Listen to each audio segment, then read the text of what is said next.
नमस्कार दोस्तों, स्वागत है आप सभी लोग का केसी एजुकेशन के ऑनलाइन प्लेटफॉर्म पर। दोस्तों, आज का जो सेशन है बहुत ही ज़्यादा इम्पोर्टेंट है। यदि आप SSC, CGL, CHSL, KVS, super TET, TGT, PGT किसी भी एग्जाम के लिए जा रहे हैं जिसमें आपसे अगर इंग्लिश पूछी जा रही है, तो वहाँ पे एक बहुत ही ज़्यादा महत्वपूर्ण सेक्शन है स्पेलिंग टेस्ट। स्पेलिंग टेस्ट लगभग सारे एग्जाम में पूछा जाता है। यहाँ से 1 से 2 क्वेश्चन आपको डेफिनेटली देखने को मिलेंगे। तो आइए समझते हैं इस सेशन में हम लोग जो भी महत्वपूर्ण वर्ड्स हैं जो बार बार एग्जाम में रिपीट करते हैं, इन वर्ड्स पे हम लोग बात करने वाले हैं। ये आप देखिएगा, ये सेशन इतना ज़्यादा महत्वपूर्ण होगा कि जब कभी भी आप एग्जाम में जाएंगे तो आपको ये सारे वर्ड, इनमें से कोई ना कोई वर्ड आपको जरूर मिलने वाला है दोस्तों। तो आप लोग लास्ट सेशन के लास्ट तक जरूर बने रहिएगा। आइए शुरू करते हैं। पहला क्वेश्चन देखते हैं, क्वेश्चन नंबर 1। करें choose the correct spelling of the given word. दोस्तों, जो ऑप्शन दिए हुए हैं, ठीक है, ये इफ्लोरोसेंस एक वर्ड होता है, वो लिखा हुआ है। तो इफ्लोरोसेंस का मतलब पहले हम लोगों को समझना है कि इसका मतलब क्या होता है। तो इसका मतलब होता है दोस्तों फूलना, या फिर फूल का खिलना होता है, या फिर प्रफुल्लित होना है। एक अलग अलग कंटेक्स्ट में अलग अलग अर्थ देता है। लेकिन इसकी स्पेलिंग आपको बताने की, इसकी करेक्ट स्पेलिंग क्या होगी। आपके सामने 4 ऑप्शन है। तो दोस्तों, सबसे पहले आपको कोई भी वर्ड पढ़ा करें तो उसमें एक की पॉइंट देखा करें कि उसमें क्या है, सिंगल एफ है कि डबल एफ है, कौन सा लेटर सिंगल है, कौन सा डबल है। जैसे इसमें एफ है तो एफ आपको ध्यान में रखना होगा। एक चीज, कुछ बातें आपको ध्यान में रखनी होगी। जैसे इसमें डबल एफ होता है और सिंगल एल होता है दोस्तों, है ना। डबल एफ और सिंगल एल, यहाँ से ऑप्शन को आप एलिमिनेट कर सकते हैं। देखिए, पहला ऑप्शन गलत हो जाएगा क्योंकि यहाँ पे डबल एफ चाहिए जो कि सिंगल एफ है। यहाँ पे देखिए ऑप्शन नंबर डी में, ऑप्शन नंबर डी में ध्यान से देखेंगे तो आपको, ठीक है, यहाँ पे ऑप्शन नंबर सी में देखिए तो आपको सिंगल एफ दिख रहा है, तो ये भी एलिमिनेट हो गया। अब आपके पास 2 ऑप्शन बचे, ठीक है, इनमें से आपको चेक करना है। तो इसका जो सही जवाब हो जाएगा इन दोनों में दोस्तों, क्या हो जाएगा, ऑप्शन नंबर बी हो जाएगा। E double F L O R E S C E N C E, fluorescence. ठीक है, यहाँ पे देखिए क्या फर्क है, यहाँ पे देखिए ए दिया हुआ है ई के स्थान पर, इसलिए ये डी वाला ऑप्शन गलत हो गया। तो इस तरीके से आपको ऑप्शन एलिमिनेट करके ये वाला सेक्शन आपको करना होगा एग्जाम में। कोशिश करिए कि ऑप्शन को एलिमिनेट करिए ताकि आप गलत ऑप्शन न करें। चलिए क्वेश्चन नंबर नेक्स्ट देखते हैं। Find the word which is spelled correctly from the given words. अब इसमें जो वर्ड है जिसकी बात कर रहा है, उस वर्ड को हम अगर प्रोनाउंसिएशन करें तो एक्वेंटेंस बोल रहा है। एक्वेंटेंस, ठीक है, इसका मतलब होता है परिचित। इसका मतलब क्या होता है दोस्तों, परिचित या जान पहचान। जान पहचान, ठीक है, इस वर्ड का मतलब क्या होता है, जान पहचान होना या परिचित, इस तरह का इसका मीनिंग रखता है। तो अब इसका जो सही आपको, जो सही वर्ड है, इसमें आपको ढूंढना है कि इनमें से कौन सी स्पेलिंग सही है। पहली बात दोस्तों की देखिए, लास्ट में जो होता है टी ए एन सी नहीं होता है, टी ई एन सी होता है। ध्यान दीजिएगा, एक्वेंटेंस में टी ई एन सी होता है। तो जहां पे ए है उसको एलिमिनेट कर दीजिए, ए ऑप्शन खत्म, ठीक है, बी ऑप्शन भी खत्म हो गया। अब रह गई ये दोनों बात, ठीक है।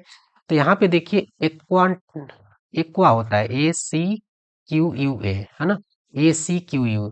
तो यहाँ पे देखिए ए सी क्यू यू ए मिल रहा है आपको, यहाँ पे सी सी नहीं है इस वाले ऑप्शन में, तो ये भी ऑप्शन आपका गलत हो गया। तो आपको जो सही ऑप्शन मिला क्या हो जाएगा, ऑप्शन नंबर सी, एक्वांटेंस। ठीक है, एक्वांटेंस का मतलब क्या होता है कि परिचित या जान पहचान का, यानी सी ऑप्शन इस क्वेश्चन के लिए बिल्कुल सही हो जाएगा। चलिए अगला क्वेश्चन देखते हैं, क्वेश्चन नंबर नेक्स्ट।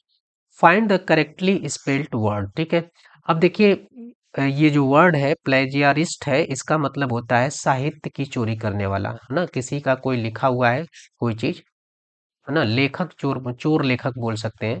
चोर लेखक यानी किसी दूसरे का, दूसरे की लेख को चुरा लेता हूँ, ठीक है, उसको हम लोग क्या बोलेंगे, प्लेजियारिस्ट बोलेंगे। अब देखिए इसकी जो सही स्पेलिंग हो जाएगी दोस्तों, क्या हो जाएगी, ऑप्शन नंबर डी, प्लेजियारिस्ट होता है। ठीक है, तो इसे आप लोग याद रखिएगा, ठीक है, प्लेजियारिस्ट हो जाए। प्लेजियारिस्ट मतलब क्या होता है, जो साहित्य की चोरी करता है, किसी दूसरे की लिखी हुई बात को चोरी कर लेता है, उसे हम लोग क्या बोलते हैं, प्लेजियारिस्ट बोलते हैं। बहुत ही इंपॉर्टेंट वर्ड है, आपको एग्जाम में बार बार देखने को मिलेगा ये। चलिए क्वेश्चन नंबर नेक्स्ट देखिए। Find the correctly spelled word. Conscience word की बात कर रहा है, कंसाइंस वर्ड की बात कर रहा है। कंसाइंस का मतलब होता है अंतःकरण, ठीक है, अंतःकरण या अंतर आत्मा बोल सकते हैं। जैसे आप कोई गलत काम करते हैं तो आप कहते हैं कि मेरा कंसाइंस बोल रहा था कि हम गलत काम कर रहे हैं, मुझे नहीं करना चाहिए। एक आपको अंतःकरण से जो आवाज आती है उसके लिए एक बहुत ही बेहतरीन वर्ड है कंसाइंस। तो इसे आप लोग याद रखिएगा, कन प्लस साइंस की स्पेलिंग जानते हैं, SCIENC। इसे जोड़ देंगे तो आपको मिल जाएगा क्या, कंसाइंस। एक ट्रिक है, ट्रिक के माध्यम से इसे आप लोग याद रखिएगा।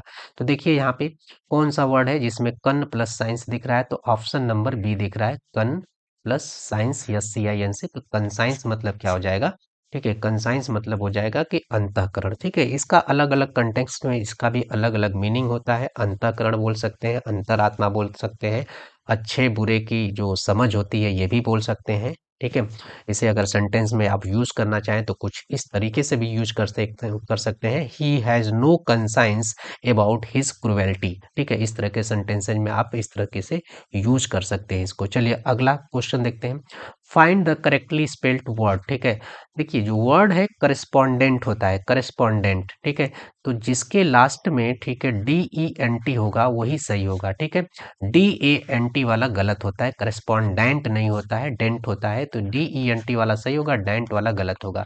बिल्कुल ऐसे ही आपको एग्जाम में देखने को मिलेगा, इसी तरीके से आपको वर्ड मिलेंगे। तो पहली बात तो आपका ऑप्शन नंबर ए बिल्कुल गलत हो जाएगा, ऑप्शन नंबर बी भी गलत हो जाएगा।